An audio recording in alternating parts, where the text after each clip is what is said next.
This is the JWN Podcast. My guest today is running enthusiast who created her own YouTube channel in 2019 that filled a void of women's voices in the world of running shoe review videos. Emily Heller's YouTube channel, Run Like Heller, provides an inclusive look at the competitive world of running shoes. As her channel grows, subscribers have become fascinated with her honest and professional approach and have become intrigued with her distinct personality. I also wanted to find out more about her, specifically her creative background. So even if you're not a runner, I know you'll get something out of this conversation about doing what you love and creating something that's bigger than you ever imagined. Here's my conversation with Emily Heller. Now, I could be completely wrong about my assumption here. So hopefully you'll put me in the right. But I feel like you got into YouTube and being a YouTube creator after, almost as a way to fulfill your love of running. Yeah, I would say that that's definitely true. I think you're on the right track. Yeah, I find that fascinating because sometimes people get into, they want to become they want to get into filmmaking or just they love that whole genre of creativity. And it's well, what can I do? Oh, let me attach this thing that I love to this. And then boom, here we are. But I kind of get the feeling that your love of running came way before. Yeah. I didn't know this until I kind of did some sneaking around, some poking around trying to find out. Because I'm like, all right, I gotta do some research here. I'm like, oh, okay. So you wrote a blog before you got into YouTube. Yeah, I did. Before I took the plunge into video and YouTube, I started a little bit of a blog to kind of get my feet wet in just reviewing shoes in general. I have a journalism background. I went to school for journalism. Yeah, I work in awesome. Journalism. Yeah. So really, I was trying to kind of marry my passion for running and my passion for journalism, for video, and for writing as well, kind of marrying the two together. And that's sort of how I got started in YouTube, sort of. But yeah, I did have a little bit of a blog before I started with video. It's funny that you found that. Well, no, because I'm like, all right, let me figure out what I could look into. Because here's the thing. Unlike some other YouTube creators that you don't give a lot about yourself. You give little snippets. Mm-hmm. You give tiny little insights into your world.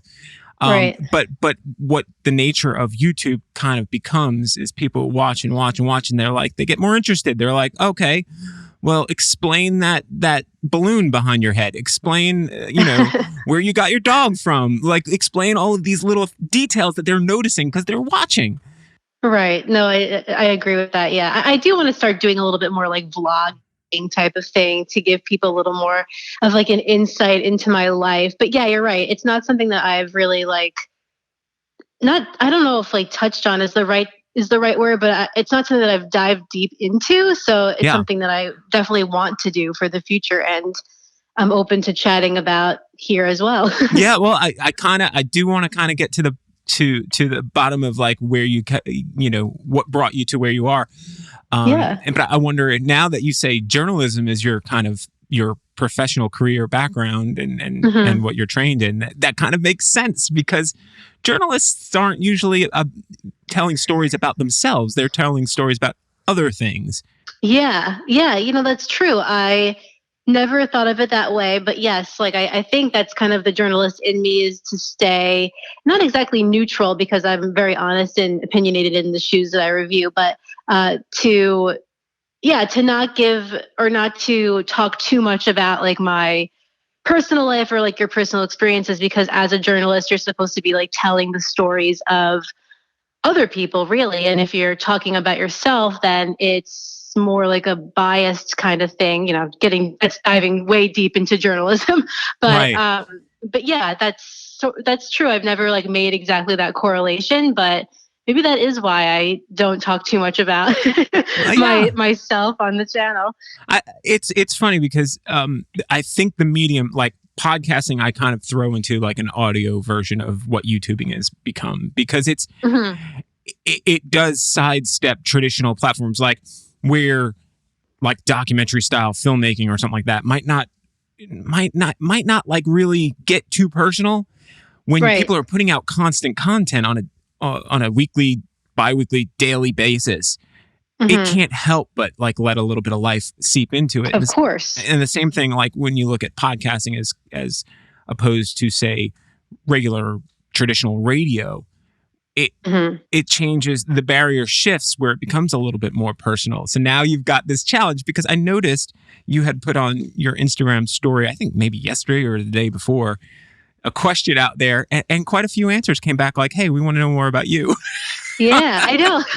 It's so funny because people are like, you should do a daily, like, not a daily vlog, but you should do some more like regular vlogs, like day in the life. And I'm like, I can absolutely do that. And if you guys want to see that, sure, I'll do it. I have no problem with that. But my day-to-day life really isn't so exciting. It's pretty ordinary. But you have a global audience. You have a I know, global, it's crazy.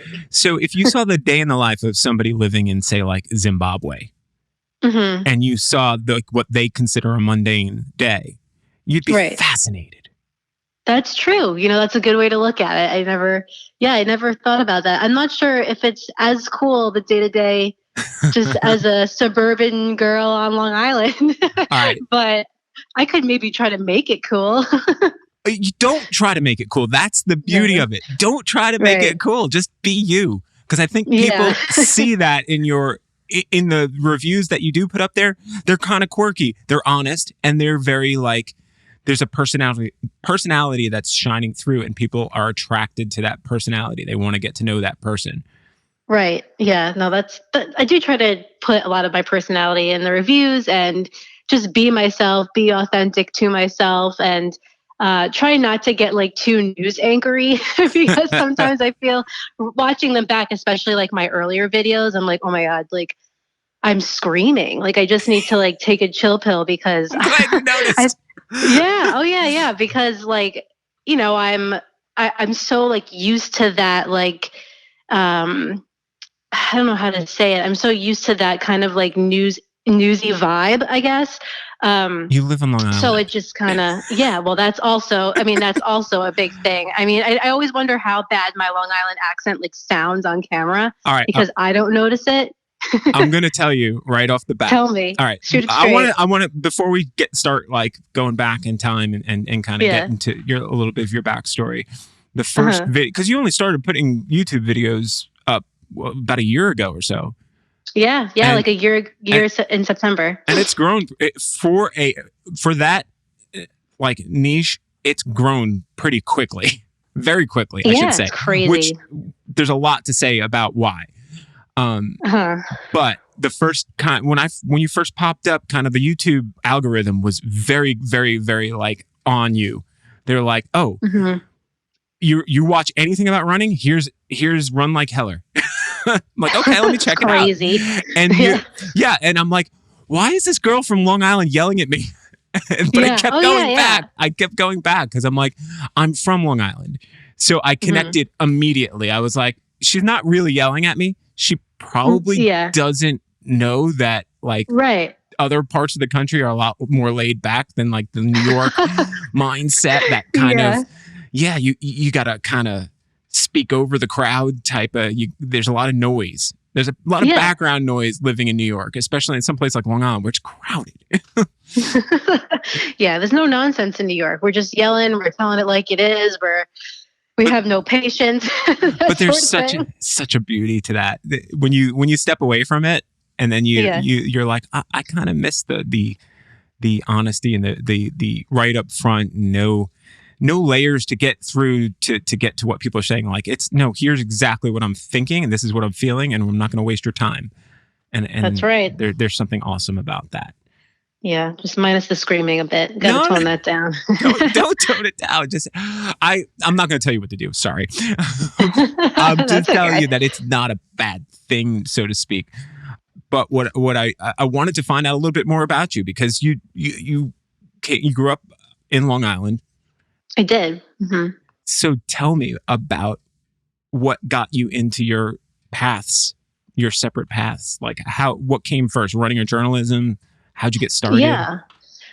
So to go way back in time, I was never a high school runner. I wasn't a collegiate runner. I was just doing team sports like basketball, softball, soccer, through grade school and all that stuff. And then I kind of got away from that in college, in my earlier years of college, and was just, going to the gym, which there's nothing wrong with that, but I wasn't by any means running. But uh, during this time, I was studying journalism, so that's kind of all in the background here in college. And my dad, he is a superhuman, ridiculous endurance athlete. I mean, he's done Ironman, he's done a bunch of marathons, and I used to look at him and be like, "Why would you want to spend part of your day running and like torturing yourself essentially?" And he goes every day and he never rests. And I'm just like, at this point in my life, I was like, why would you want to do that? So that's kind of where my mind was at for a while. And then in like 2012, I told him that I like wanted to get like a flat bar road bike, just to have like, ride around with my friends or whatever. And he was like, all right, well, what about doing like a relay triathlon? And I was like, well, I guess. So I was going to do the bike. He was going to do the swim. And then my best friend, Kate, who appears on my channel sometimes, she was going to do the run. We both had never run before. and we both had never biked really before. I mean, casually as a kid, but not competitively. So she ended up doing the run, and I started training with her a little bit, and we'd go to our local park and do like 2 miles, and we were like so proud of ourselves. And That's a we lot. eventually, that's just like how we started. And we did the triathlon. It was a 5K. I did the bike, and I think I might have done the run with her, but I can't remember. But that kind of set us on a path to being like really into running. And I was into triathlon before I was really like exclusively running. But yeah, I mean, that's kind of like how I got into the sport. And in the background of all this, I was still studying journalism with a broadcast track. Like I was still doing all that. So I didn't really think to marry the two of them or to put them together until like I saw, like Ginger Runner's reviews and Right. other people doing that. And I was like, wow, like that's something that I want to do. But I just never had the guts to do it, really. That's kind of how the story. But you did it in such a way because there's other female YouTube runners out, that exist, but I don't think any of them focused on gear, on shoe reviews. Right. You know what I'm saying? Like maybe there are some out there. I think there might be a couple now, but a year ago, it was like, oh, we've got like a fresh voice in this kind of little running shoe niche, and sneakerheads are a crazy bunch. Oh yeah. And it bleeds over into like the running community because you kind of get this marriage of like part sneakerhead, part athlete thing going on that watch these channels, and you see them kind of like jump over to the sneakerhead channels or to, you know what I'm saying? Yeah. Like it's a weird thing in 2020 that like these are legitimate things we can talk about. Like, let's talk about sneakerheads. I know. But it's a big business. And so you have this thing where all of a sudden you've got a female voice that's creating reviews for everybody, not just for females. You know what I'm saying? Right. Like you're creating for everybody, but you have a female spin on it as far as you will talk about what it means or how it is to you as a female. And that's friggin' awesome because you just kind of like, you found a niche inside of a niche, you know? Yeah, it's crazy. I mean, I do get some comments sometimes from men who will say like, "Oh, like I'm a guy, but I love your channel anyway." Like that, and that's a nice compliment. But I also want to kind of like emphasize that I'm not, like you said, like I'm not just making shoe reviews for women. Like I want to be a woman in a space who is making shoe reviews for both men and women, Right. and whatever else like that. That's it's not specific to women, but I do. I am obviously a woman, so I want to. When I talk about my sizes on the channel, the weight of a shoe, I'm not going to give the weight of a shoe for the men because we get enough of that from the other YouTube guys out there. So Yeah. I talk about like it's 8.2 ounces for a women's size, 8, like that sort of thing. And then just to do some like little extra catering to women out there, because I know what it's like to be a woman consumer, like watching YouTube reviews and wanting to know like a little bit more about how it would work for me specifically. Yeah. And I think like Jamie's reviews Mm-hmm. was one of them that kind of he kind of tries to get both in there. He'll bring Yeah, I in really like female that about runners. him. Yeah. But you're like, you took it up like quite a few notches, but being inclusive of everybody. Like Yeah, it's not really gender specific, even though right. you're representing yourself. You're being true to yourself. Exactly. That's kind of what I wanted to do. I don't want it to be gender specific. I don't want people to feel excluded. I want to be very inclusive, and I want anybody to come to my channel and feel like they can relate in some way. And I think that's really the goal that like any YouTuber or any like content creator kind of sets out to do, but it is tricky to do that, in certain spaces. So I do my best, and I I hope that it translates, and I hope that it comes across that way. Well, you've been doing a great job of it because Thank you. it never really like was a thing. My only notice of it was the fact that it was just like there's not a lot of other people doing what you're doing. Yeah, Which is a I wish there shame. were more women. Yeah, it's a shame, but guess what? That's awesome for you because you get to be kind of like, you know what I'm saying? You get to reap the benefit of being like a pioneer in that space. Right. Yeah, no, it's really cool. It's cool to be hanging with the guy, like doing what I was watching these guys doing like for years. I mean, I was watching YouTube reviews for years before I started YouTube, and I honestly wish I had done it sooner. I wish I had had the guts to kind of do it like back in 2014 and 15 when I was watching these reviews, because I've been interested in running shoe technology for so long. Like I've been really like studying and paying attention to that for a very, very long time. So I wish I had done it sooner, but better late than never. Do you think that like the creative or technical aspect of creating an actual, video content on a regular basis, because it's a lot of work, do you think that was kind of scaring you off?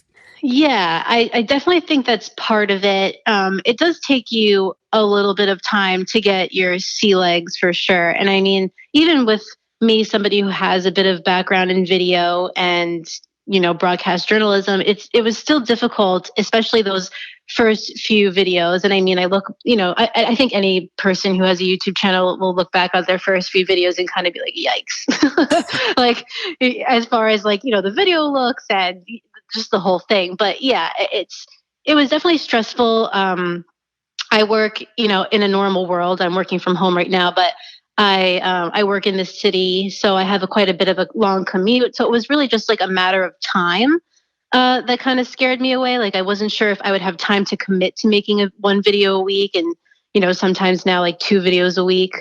And I think also just being self-conscious. Like I think I had this idea in my head, like there's so many guys reviewing shoes and there's so many guys doing what I want to do. Why would anybody listen to me? And that's a very negative way to look at it. And it takes time to get over that. But I think that was also part of the reason why it took me a longer time to kind of start my channel and get going. Oh yeah. And I have to say, like, as somebody who consumes that type of video, when you're trying to like research, say something like a running shoe, you want all the different opinions.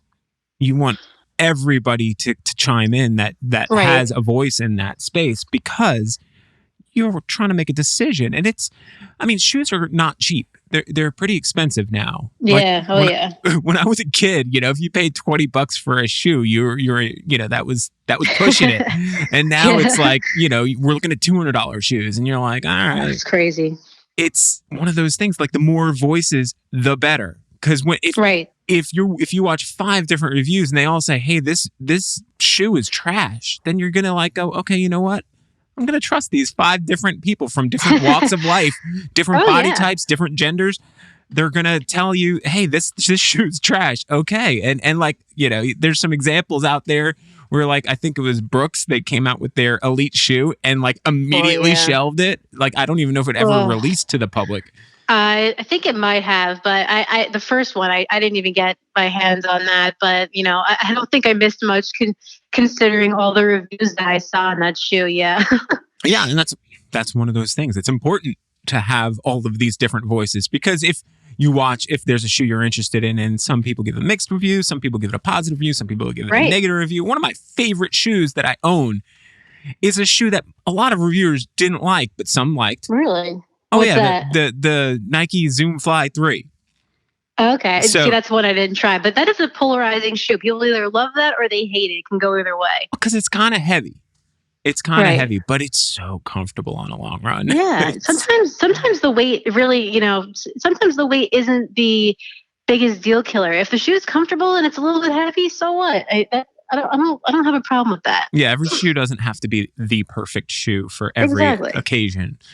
But that's one of those things where it's like, but I'm not even going to touch this new Nike replacement for that. Like what is it? The Tempo Next Percent. Is that what you're talking about? Yeah, actually, I have a pair being delivered to my house today, so I can review it for the channel, because some people absolutely hate it and some people seem to like it. So I was like, I gotta get my hands on this and do it for the channel. I'm gonna hold off on that one. Maybe when it hits like the outlet market, I'm like, I'll wait till that becomes a bit cheaper, because it looks like a lot of stuff thrown into a show that doesn't need to be there. I'm like, the whole kitchen sink. It's crazy. And it's $200. So that's even crazier. Yeah, I'm just like, but this is why it's important to have people like you who are like willing to go, like, you know what, I'm going to drop this money on this thing, and let you know from my voice, like what it means, what it is, and hopefully won't be too tainted with all of the different voices you've already heard in your head about it. Exactly. No, I don't think I will be. I try to keep, although I do watch a ton of other reviewers, I try to keep my opinions very much authentic to myself.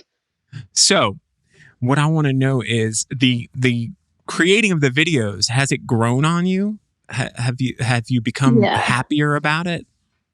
Yeah, I think so. In the beginning, like my first couple videos that I published, it was definitely stressful just trying to get it off the ground. But yeah, I've kind of fallen into a routine, definitely for at least doing one video a week. I know what day I'm gonna, like film my running, film my talking, film my B-roll of the shoe, that sort of thing. And I do really enjoy putting it together. And I think the thing that I enjoy the most is putting together like the running footage portion of my videos. Not so much the talking part, but like the listening to myself talk for hours while I'm editing is kind of exhausting. But like the running footage and putting that to music is something that I really enjoy doing. That's like my favorite part.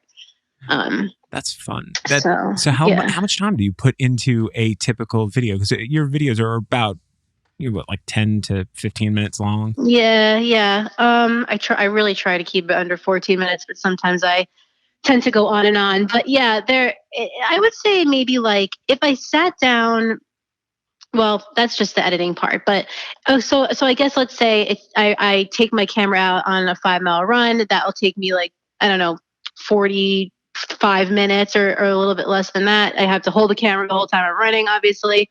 And then filming the talking can take anywhere between like a half hour to an hour, depending on what shoe or what the topic of the video is. And then the editing of all of that together, if I really sit down and concentrate, I could probably get it done in like 2 hours. But a lot of times and I shouldn't be saying this, but I will anyway. A lot of times I'm working and also editing some of my videos as well. So it takes a long time because I can't like devote A lot of downtime in rendering. Yes, exactly. Yes, exactly. But I work nights. I work 3 p.m. to 11 p.m. So a lot of times, like I am, just like trying to go back and forth and do a little bit of video, make sure I'm paying attention to my email, like that sort of thing. But yeah, I don't know. It can take some time to really like edit the video together. However, one day, and not to go off on a tangent, but one day my video had an issue exporting at like 11 p.m. and I don't know what happened, but the entire video and the timeline deleted. And I had nothing Oh no. that I had just, it was terrible. I had nothing that I had just edited. So after like an hour of trying to get it back and just realizing that I couldn't, I redid the entire video. Oh. And it took me like 2 hours. So I went to bed at like 2:30 in the morning.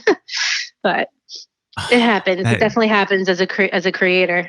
That is so. Oh, you should see it. Like I dread that kind of stuff. I'm recording to a device. I've got a backup recorder plugged into it to record that, and then I've got it plugged into my computer, and I'm recording it directly into that. So I've got like 3 different versions of a recording going. Oh yeah. When I'm doing an interview, you have to. Yeah, that's such a huge fear to like lose that much. Luckily, you had all the source footage. You didn't lose that. But holy cow! What a nightmare. Oh yeah, big time. Big time. Do you have a video that you spent a lot of time on that you were so proud of and then it kind of just fell flat and you're like, yeah. Oh yeah. Yeah, there's a couple of them. Like there's, it's weird. I can never figure out like what videos are gonna like be killer, like are gonna really do well. Like I'm trying to think of one that I thought was going to do really well, but didn't do so well. But one that I didn't think was going to do so well and did really well was like the Kayano 27. I didn't think anybody was really, or I didn't think as many people would want to watch that video as they do. And that video has like 11K views, which is a lot for me. Nike React Infinity Run, that kind of was all right. I did a video with Ed Budd, who is awesome. That's got 4K views, which was pretty good at the time, but I think now if I had done it with him, it would be better just because I have more subscribers. You know what I mean? Yeah. But you just never know. I know it's tough. If I had like a really good shoe that I know a lot of people are talking about and has a lot of hype surrounding it, then I'm usually pretty spot on with how many views I think it'll get. But there's some that just don't. I don't know. I don't know what it is. They just don't work.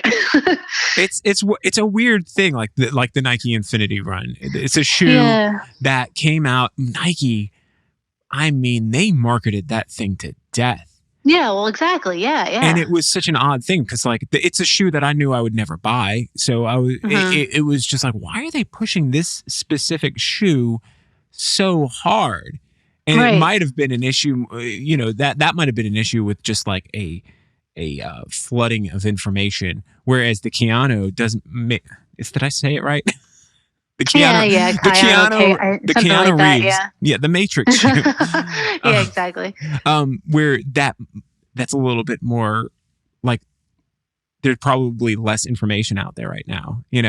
So you're going to come up first if someone's searching for that shoe because there's some shoes out there that don't get the attention. And I imagine. Yeah, not a ton of people review, like there's not a lot of stability shoe reviews. I mean, there's definitely like a good amount, but it's more, I think the YouTube review community is definitely like a more neutral shoe based, I would say. Maybe I'm wrong about that. Maybe somebody would say otherwise, but that's kind of what I see. Yeah. Yeah, but now when it comes to this topic of shoe reviews, do these type of videos have a very long life as far as like there's a big bump for a short period of time around the release time when that shoe comes out and it just kind of peters out? Do they kind of consistently? Do you have videos like of shoe reviews that consistently get a lot of views? Yeah, I would say so. Like, there's definitely shoes that get a lot of views at first and then after a while, people just kind of stop caring. Like, I think like one of my first run impressions videos was like the endorphin shift. And I think that got a lot of views at first. And then people just kind of like, once the endorphin series was released and people got their feet in those and kind of knew what they were all about, then that sort of like petered away. Yeah. I'm kind of wondering if there's a space to start making or to introduce more evergreen type things where it's instead of just, and we touched upon it, in a vlog thing, but even in just running in general, or just life as a runner, as somebody who's trying to balance all that stuff out and adding some of that stuff where it doesn't necessarily fit a specific thing that came out at a specific time.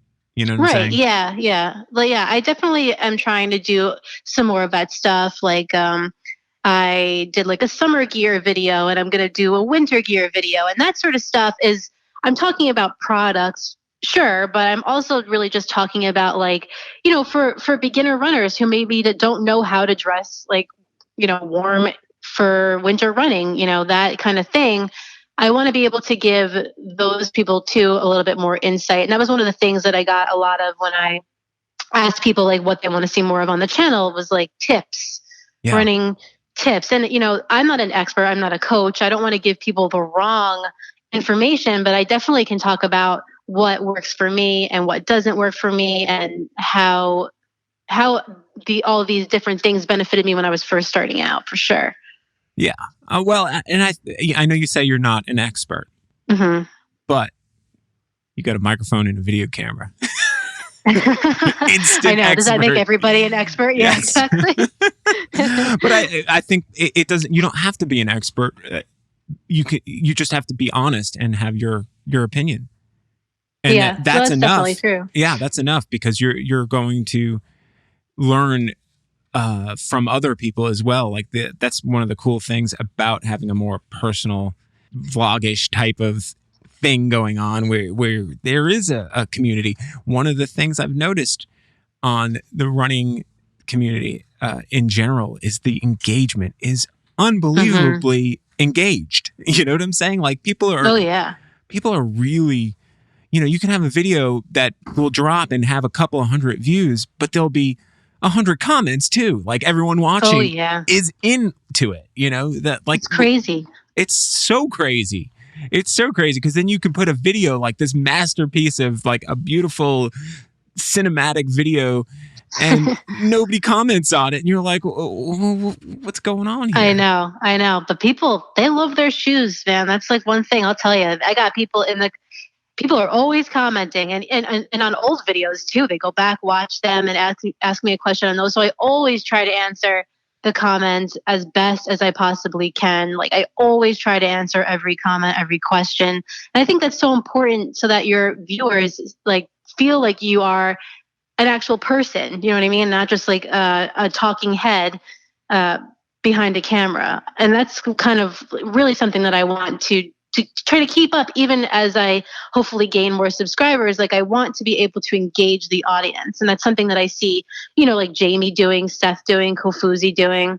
Yeah. They all make an effort to engage the people who are commenting. And I think that's really cool. That's awesome. And from a creative standpoint, have you learned from doing this for the past year, right? And being your own island of a YouTube channel, your own personality, your own thing, you're in charge. Have you learned something that you've been able to bring to your professional career from all of this? Yeah, I think so. That's actually a really good question. I definitely think that it's brought me, I've been able to bring over, this is kind of a random one, but patience. I think as a journalist, it's a very like go, go, go, move, move, move. Nothing is quick enough.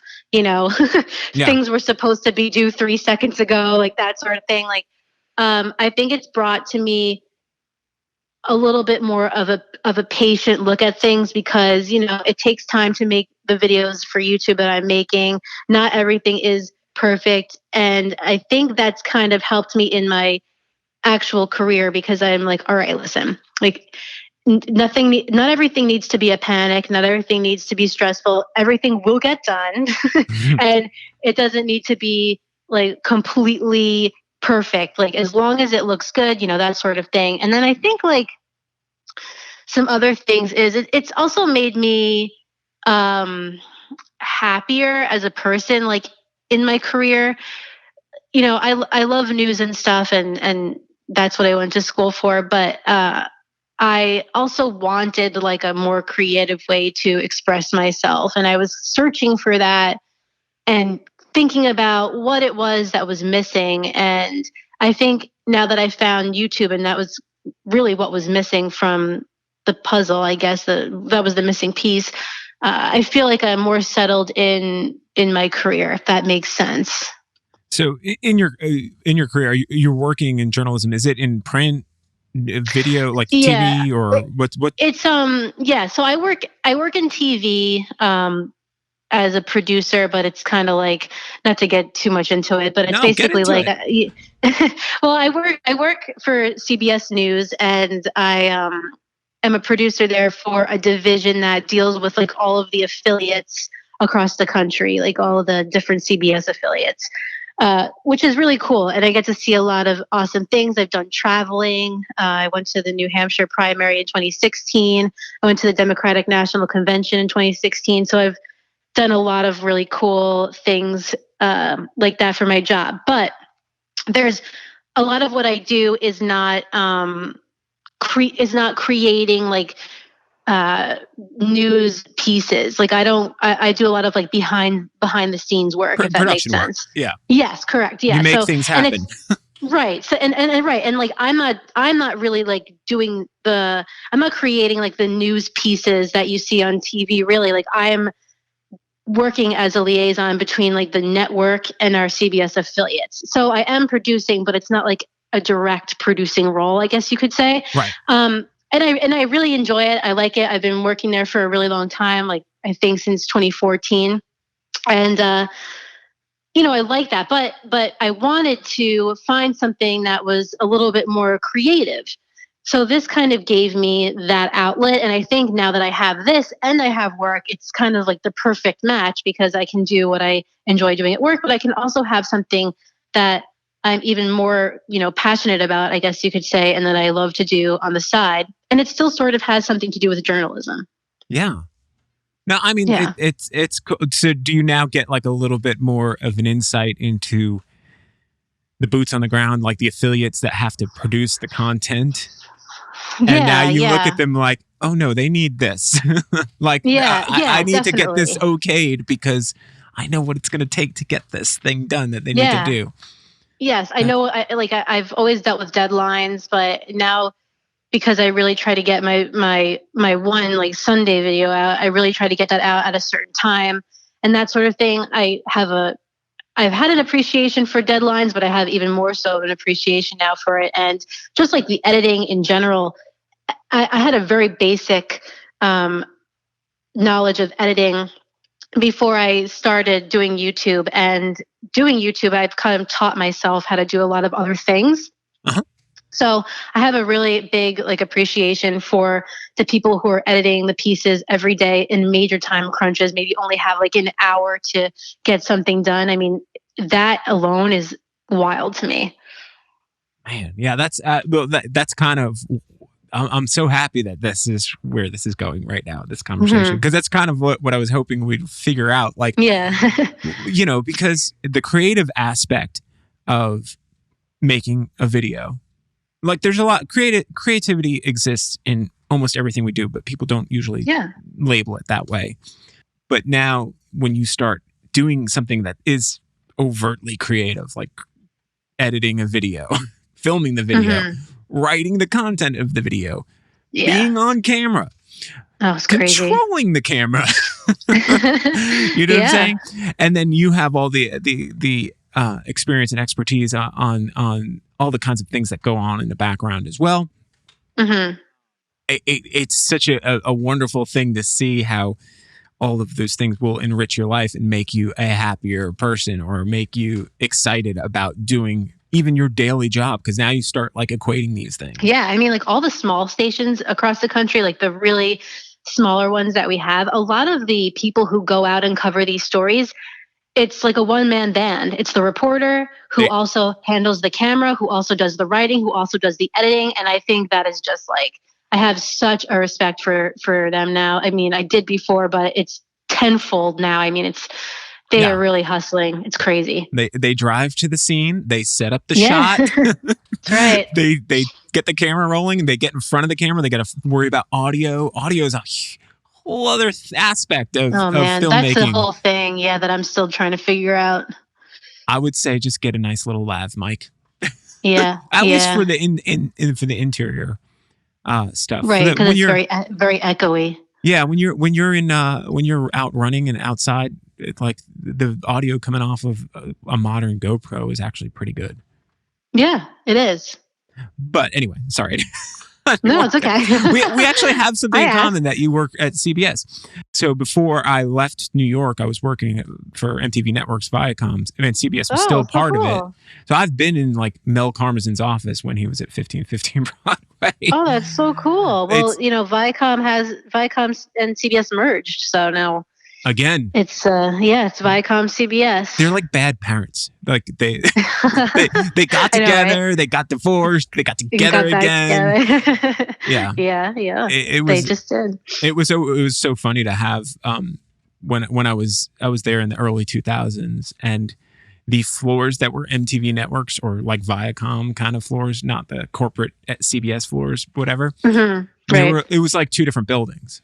Like you get off the elevator in an MTV Networks floor, you go to like a Nickelodeon floor, and it looked like what you'd expect. Then you get to like the CBS floor, and it was like so vanilla. Serious? It was depressing. You get off the elevator, and you just feel like your soul gets sucked out of you. You're like, oh, this is awful. In comparison. That's so funny. No, I totally understand.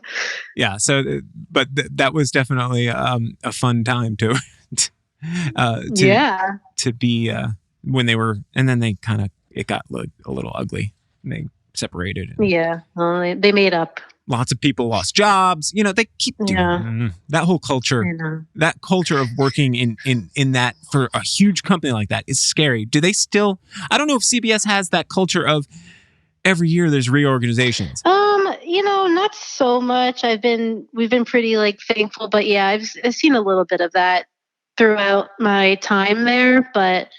I just hope that it never impacts me. No, but I think it might have been more on the MTV Networks side. Right. Yeah. I mean, we've definitely seen a little bit of it, pandemics don't help, but goodness. It's been a little bit, it seems to be on an upswing that we've been doing a little bit better. So that's good.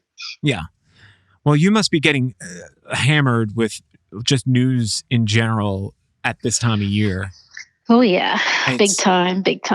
It's almost a blessing that there was no conventions to go to. Yeah. Oh, yeah. Well, there's lots of debates. Well, not lots because one of them was canceled. But there's been debates and, even though we didn't have to go to the conventions, I mean, we still had to cover them in great length. So those 2 weeks were still pretty exhausting. I feel like the YouTubers of the world had this moment of like, watching what was going on network TV during this pandemic. And they're like, what are you doing? Why is the lighting so bad? Why is that angle awful? Why are these people? I know. Who's directing these people to pop up these, makeshift studios in their homes? I know. I feel like they should have tapped into people like you and been like, hey, has anyone got a YouTube channel? Can you please give us some help here? Honestly, my direct coworker friends know that I have a YouTube channel, but I don't know that like everybody at my job even knows I have a YouTube channel. I think it's like a hidden, not a secret that I keep, but not something that I like, talk about a ton, so. We'll keep it on the down low. Yeah. Not that I care, but it's just not something I don't know. I would be interested to know who at my job, besides like my friends, actually know that I have a YouTube channel. Yeah. I mean, you would think during this time that would be a skill that people would be like, wait a second. Like, hold on a second. We need help with this situation. I know. Yeah, it's just been a wild time and very, very, very busy news cycle. Just one thing after the other, and the next month or less than, well, it'll be the next month at least. Like, it's going to be very busy. So it's definitely a matter of sometimes I just don't have time to do like 2 videos a week. I've been trying to do that, but sometimes I just don't have the ability because work is just so taxing and I'm so busy. Right. But I try to, do what I can, make the best of it and work it all together somehow. Do you find yourself able to enjoy running for the original reasons you got into running? Oh yeah. Less or more? No, I would say more. I think when I first started running, I was doing it like as an exercise, which is essentially what everybody does, but I didn't use it as like an outlet. And a lot of times it felt like something that I was like, ugh, I have to do. Like I have to go for a run. But I think, as my running career sort of went on, I started using it as an outlet for, anxiety, stress, that sort of thing. And I've have like a new appreciation for it because that's like really my therapy. Even on days that I have to bring the GoPro and film and that sort of thing, and I have to wear a certain shoe that day because I have to review it, that all that stuff, it doesn't matter because being out there is definitely like a nice sigh of relief sometimes for me, especially in like really crazy times that we're in right now. Oh yeah. I mean, and getting started is always the hardest part, Yeah. Oh yeah, for sure. Having to remind yourself every day that you go out for a run that like, hey, when this is done, I'm going to feel amazing. Yeah. Oh yeah. I never regret it. Exactly. It's cliche. Everybody says it, but you never regret going for a run. And I can honestly say that that's true. I've never regretted it, but I have regretted not going. So that says something right there. Did your dad ever try to explain that to you when you were younger, when you were looking at him going like, why are you doing this? Yeah. Oh yeah. And my dad, he doesn't have that like, oh, like I don't want to go. Like he doesn't have that switch in his body. He just goes and loves it every single time. So man. yeah. And he'll just be like, I don't know. He used to say to me, I don't look at it like you do. I don't look at it as a chore. Like I have to go do it. I look at it as I want to go do this. And I was like, wow, I can't relate. But now, 5 years later, I don't even know, 2012, much 8 years later, I can say that I do see what he's saying because I feel a lot better when I do go, and I look forward to going. The power of that shift in philosophy of I have to I get to, like I know I have to go to work is very negative, but I get to go to work is like so positive. Oh, absolutely. Has there been anything else in your life that you have changed over the time of you becoming a creator, a YouTube creator, that has turned into hey, I get to do X? Yeah, I think like sometimes when I, on a Saturday when I have a ton of stuff to edit and, I in the moment I don't necessarily want to sit down and do it. I think about like, well, look at, what you've created. Like you have this YouTube channel and you never thought you'd have this many subscribers and you never ever thought it would be what it is. And I have a lot less compared to the other guys out there, but still for me, like I thought I was going to have like 5 subscribers and I have like over 5,000. So when I think about that on days where I'm like, I don't want to edit. I just want to, do XYZ. I think about that and I'm like, no, you get to do this. You get to put this video out on your channel and you get to hear it and see the feedback from other people about your video. And, that's that's something that like I never pictured being able to say back in the day before I had a channel. It's something I always wanted to say, but I didn't feel like I had the courage that I would ever be able to say it. So that is that's a victory for me.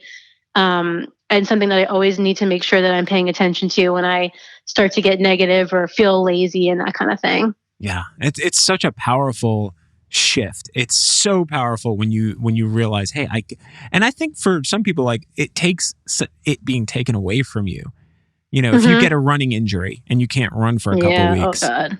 Mm-hmm. you all of a sudden go like, oh, this is bad. Like I can't wait to be able to run again. then yeah, it helps you see that shift in how you see things more clearly when you have it taken away from you. Yeah, definitely. Have you had anything like that you've had to overcome in your running career? No, I haven't had any injuries, thankfully. I mean, here and there, a couple of tweaks, but nothing too serious. I've been pretty lucky. I have had some like plantar fasciitis issues a couple of years ago where there was some days and weeks that I just could not run. But no, honestly, I haven't had any real injuries. And over the last couple of years, I've really used running as sort of like my outlet for de-stressing myself. Good times, bad times, any kind of time that I felt, overwhelmed, I've definitely used it as a positive thing. And I thankfully haven't had to stop because of any injury. Yeah. It's one of the, I had like my first injury where it was enough where I couldn't run for a few weeks. Oh, geez. Because I overdid it right at the beginning of this pandemic, or the lockdown part of the pandemic. Like, right. So at the end of February, I went to the Olympic trials in Atlanta. And then the next day they had like a marathon / half marathon for the public. Oh, that's so cool. And it was really like I'm awesome. jealous. Like Aliphine came out at the starting line to like do the countdown. Oh my God, that's so cool. And so I did the half marathon and I thought I was taking it easy, but I didn't realize, like, I live in a very flat sea level area, right. But Atlanta is super hilly. Yeah. It's crazy. Like, cause you don't notice it until you're out there running. Because there's no flat straightaways. It's always up or down. Right. Yeah. And I thought I was taking an easy pace. Like I was just like, I had a marathon that I was running the following weekend. I was like, I'm just going to treat this like a long run. Yeah. I'm not going to be competitive. I'll do an easy pace and no worries. Yeah, there you go. Nothing to worry about at all. Oh my good. What a stupid thing. Because then I ran the marathon and then I pulled something in my, hip. Geez. And yeah. And then then we locked down. Like it felt like the day after that marathon, like everything shut down. Like, and it was crazy. Like, so you had all that stress and I couldn't run. I couldn't go to yoga. I couldn't do anything. I was like, sitting on the couch. It was like such a mental panic moment for all of the reasons going on. And I had no outlet. So yeah, getting it taken away is a nightmare. It's one of those things where, but now that it's kind of, and then once I started being able to run, then like the heat came on, in the South, it sucks. Oh my God. Yeah. It's probably it's like so much hotter there than it is here. And I think it's hot up here. Oh yeah. It's hot and the humidity is ridiculous. So God. I'm sorry. I don't mean to make it about myself, but then I finally had last weekend, my first race since that marathon. Really? Yeah. It was a trail run. And It was like on a horse trail here in Charleston. And I was so excited. I was getting ready. It was a half marathon. I was like, oh, that's awesome. I was so ready for it. And the day of it, it was like 78 degrees or something like that and 100% humidity. Oof, not good. Because it had been cool. Like the weekend before, it was like 60 degrees out and like that's cool. always the way, though. Oh yeah, that's how it works. And then so I made it 5 miles and I dropped out. I was like, I can't. I was like, I can't. My times, first 3 miles were okay, and then like fourth mile, like I lost a minute, and then by the fifth mile, I lost another minute, and I was like, oh no. The wheels have fallen off. I probably would have. The wheels fell off, and I was just like, I'm done. I can't do this. And it was the first time it ever happened to me. So it was like after this long break of not being able to race, and then your first race back in, it's like, it was such a crush.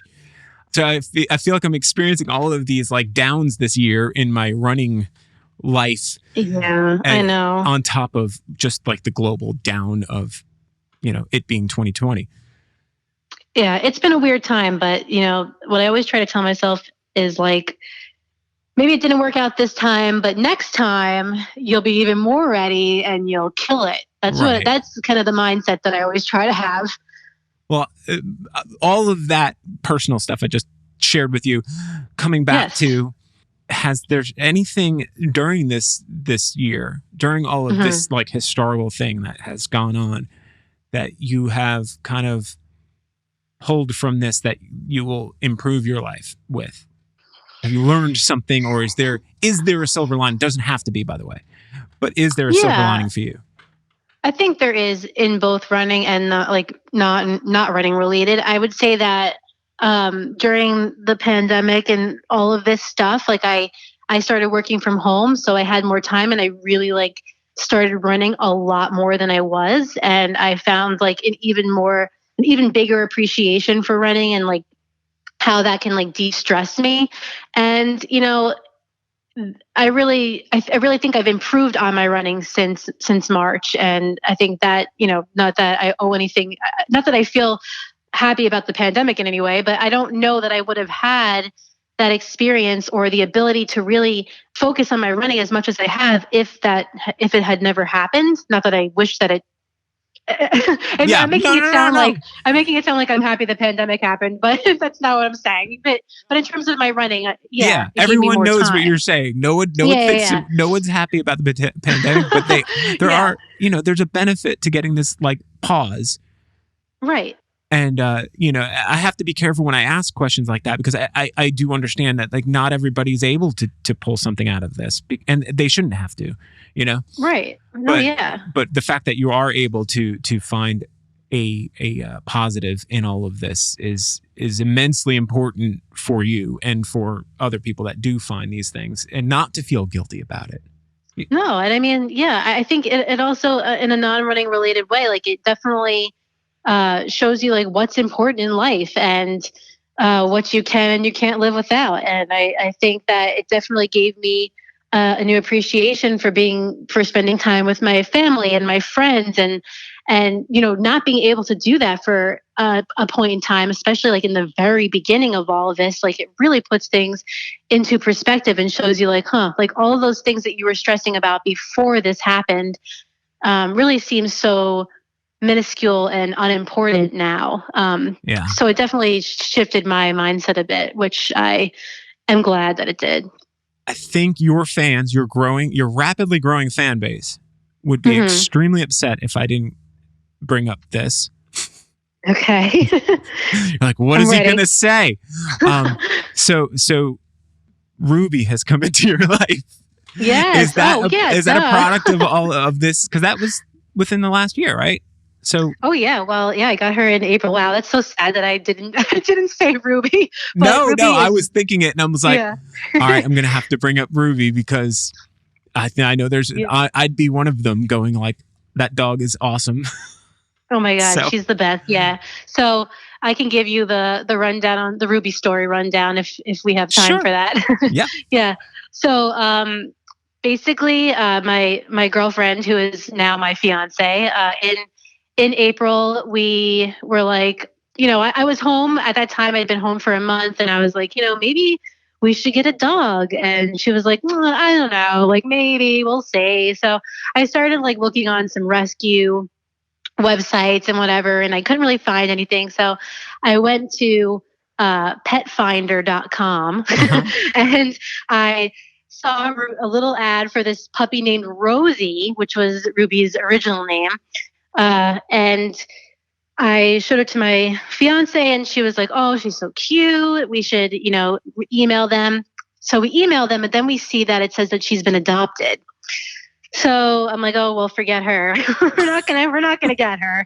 So the rescue called me and said she hadn't been adopted. So we went to meet her, and we fell in love with her. These rescues are pretty strict about your fence and your backyard. So somebody came and inspected my fence. Wow. And then I had to part of my fence was a mess, and I knew that. So I had to literally install a new side of my fence in order for them to give me Ruby. so so a rescue dog, which is essentially very inexpensive, ended up being, a little bit more money A home because of the improvement fence. project. But yeah, exactly. But she's definitely worth it. She's quite a character. I love that so much. I love that so Yeah. much. Well, Ruby reminds me of a dog that I had who passed away last Aw. year. Same, a mutt, shepherd mix type of mutt. And just Mhm. same, like the face of Ruby and my dog. Yeah. My dog was Jackson. Mine was a boy. Aw. And he was the easiest dog ever. He was like Aw. he had no like, you know how some dogs have quirks? Oh They yeah. have things that you have to just kind of like learn how to cope with. He Oh, really, yes. I mean, his one quirk was like he hated water.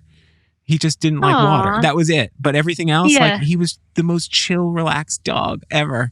He was just such a That's good great. dog. He was a good dog. Aw. So when I saw Ruby, I was like, oh, Ruby looks like. No, she definitely has her quirks. She's a quirky dog, but she's really good. She's very behaved. She's 9 months now, and she's an Australian cattle dog Beagle Lab mix. Oh my goodness. Mm-hmm. Yeah, they did a DNA test on her, I think, at the shelter. You can do those like DNA kits. You can buy them online for the dog or whatever. And they did that, and that's what they came back with, which I thought was pretty funny. She's small. She's like 40 pounds. That's awesome. Yeah. That's awesome. Well, She's great. I'm so happy that you have this part of your life. And by the way, you could probably make a whole YouTube video of you doing nothing but playing catch with that dog, and it'll get like a ton of views. I promise.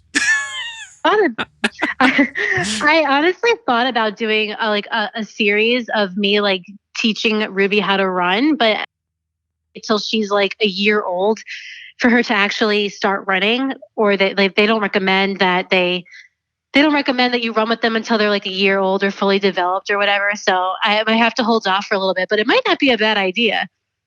Oh, you could find in the winter, especially in Long Island, you could find like little booties. You can get like, here's my running shoe review of Ruby's booties.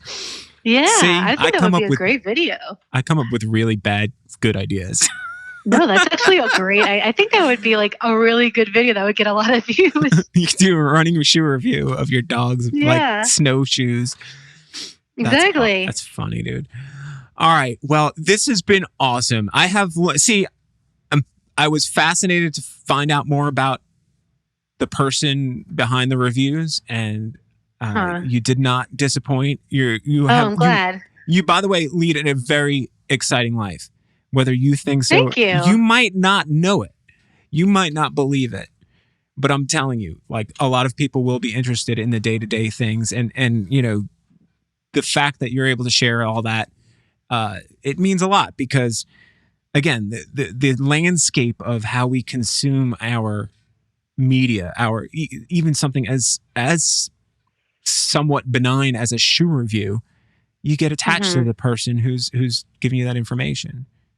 And all that does is inflate the amount of trust you have in their opinion. So, that's a good point. That's a very good point. Yeah, I'm going to start definitely sharing a little bit more of myself on the channel, and I look forward to doing that. I think your fans are going to look forward to doing it, and I think that it will pay off exponentially. But I'm not Nostradamus, so I can't. You're not. I could just be talking out my ass, but I do think people will. You could see how engaged they are already. Yeah, and it's awesome. It's wild. Yeah, so I think you're going to get even more diehard fans as you continue doing this, because the growth is there. You're a rock star, whether you know it or not. Thank you. And you're inspiring a lot of people. I imagine there are a lot of young women who are tuning into your channel feeling like this sigh of relief when they were like, oh, thank goodness that I can get like this perspective that speaks to me. Yeah. I mean, that just that alone is worth every like late night and crazy, situation that having a YouTube channel gets you into. Like, Yeah. just that alone is definitely worth all of that. Well, I can't wait till you are able to continue growing this as the world starts to open up.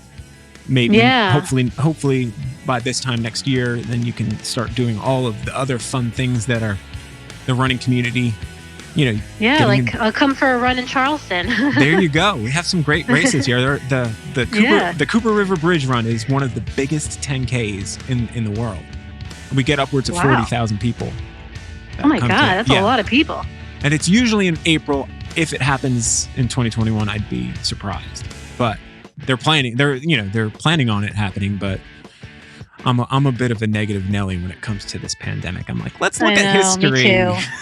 And go like that. Me too. I think we're gonna have the first half of next year is still gonna be a lot more of coping with this. Yeah, I think so. Unfortunately, but we'll see. Hopefully not. Maybe we're wrong. I think we're all starting to adjust and figure out ways to make life a little bit more normal feeling. And it's a good thing. I think so. Well, we're going to make it through. Thank you so much for doing this. Yeah, thanks for having me. I had a great time. Awesome. Thanks for listening to today's show. If you want to learn more about Emily, follow her on social media at RunLikeHeller. Also, check out her YouTube channel. I'll put a link to it in the show notes.